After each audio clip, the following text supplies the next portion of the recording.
السلام علیکم ویورز، امید کرتے ہیں آپ خیریت سے ہوں گے۔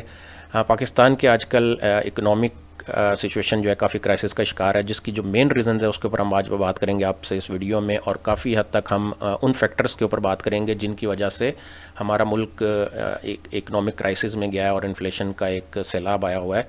آپ نے دوستو ایک بک ہے ایڈم سمتھ کی، دا ویلتھ آف نیشنز، انہوں نے جو ماڈرن اکانومی ہے اس کو ایکسپلین کیا ہے کہ جو لاسٹ 300 ایئرز ہیں اس میں کیا چینجز آئی ہیں اور کیسے دنیا کی اکانومی ایک ماڈرن ہوئی ہے، اور اس کو میں آئی ووڈ اسٹرانگلی ریکمینڈ، اور جو آپ میں سے اکانومسٹ ہیں یا اکانومک نیوز کافی دیکھتے ہیں تو وہ میں بھی انہوں نے اس کو اسٹڈی کیا اور اس بک کو۔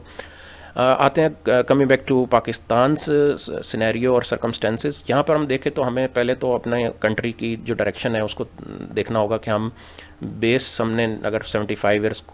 پیچھے ہم چلے جائیں اور ہم دیکھتے ہیں کہ ہم نے اپنے کنٹری کو ڈیفائن کیا تھا ایز اے ایگریکلچرل کنٹری، اور ہم کپاس، چاول، گندم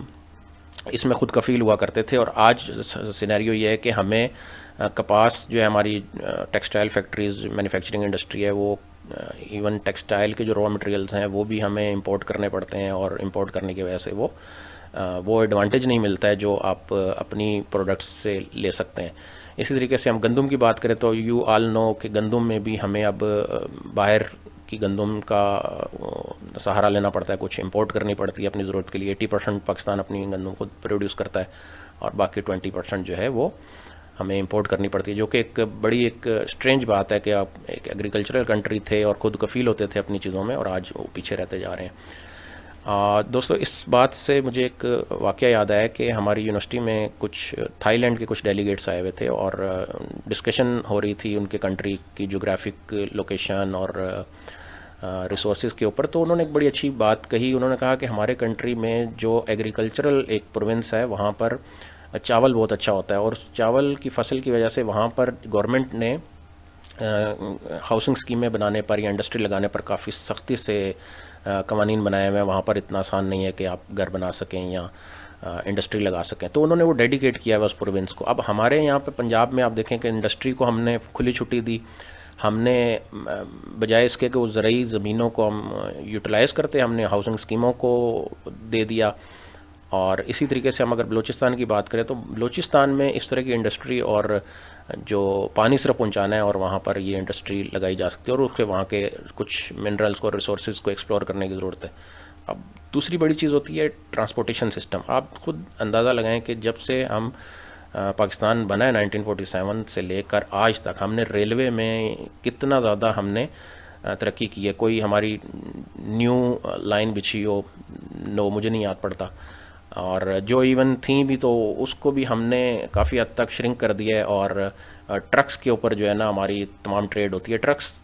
ایک ایکسپینسو چیز ہے، اور دوسرا یہ ہے کہ ٹائم ٹیکنگ ہے، پلس آپ بیٹ ہی نہیں کر سکتے۔ اگر ایک ٹرین چلتی ہے، مال گاڑی چلتی ہے اور وہ ٹریڈنگ کا کام کرتی ہے، اور اس کا کمپیریزن ہی نہیں ہے ٹرکس کے ساتھ۔ آپ اس کے علاوہ ہم اسمال بزنس کی بات کریں تو ہمارے ملک میں جتنے بھی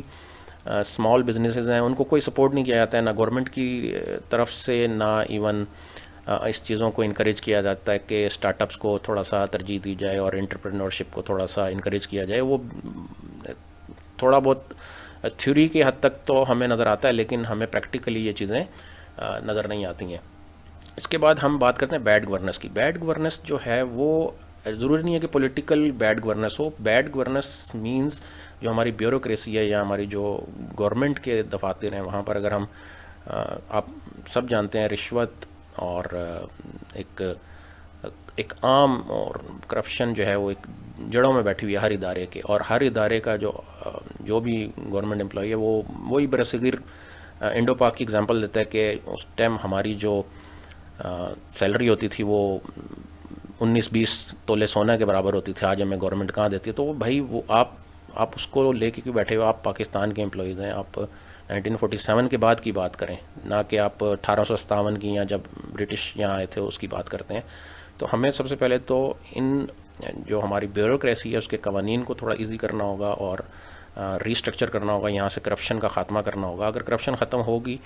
اور رشوت اور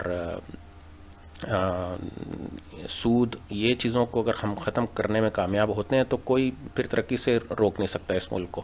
تو میں یہ سمجھتا ہوں کہ ہمارا جو سب سے بڑا جو روٹ کوز ہے بزنس نہ ہونے کا وہ بیڈ گورننس ہے، اور اس میں سب سے زیادہ جو کنٹریبیوشن ہے وہ ہمارے جو کرپٹ انسٹیٹیوٹس ہیں، جہاں پر وہ افسران یا جو سرکاری عملہ ہوتا ہے وہ رشوت کے بغیر ایک سٹیپ نہیں لیتا ہے. اور یہی کرپشن ہے جو ہمارے ملک کی جڑوں میں بیٹھ گئی ہے. اس کرپشن کو ختم کرنے کے لیے ہمیں بہت سارے اقدامات کرنے کی ضرورت ہے، اور سب سے پہلے تو ہمیں مشی والمرتشی اللہم فی النار کہ رشوت دینے والا اور لینے والا دونوں آگ میں ہو گئے. تو اس چیز کے اوپر اگر کنٹرول، ہم صرف اس عمل کر لیں تو ہم کافی زیادہ اپنے ملک کو بہتری کی طرف لے کے جا سکتے ہیں. تو امید کرتا ہوں دوستوں آپ کو یہ ویڈیو پسند آئی ہوگی، اور جو آئیڈیاز ہم نے دیے ہیں اس ویڈیو میں آپ اس سے متفق ہوں گے، اور اپنے دوستوں کے ساتھ اور تمام سننے والوں کے ساتھ شیئر کریں گے، اور چینل کو سبسکرائب کریں گے. تو اپنا بہت سارا خیال رکھیے گا. Take care. اللہ حافظ.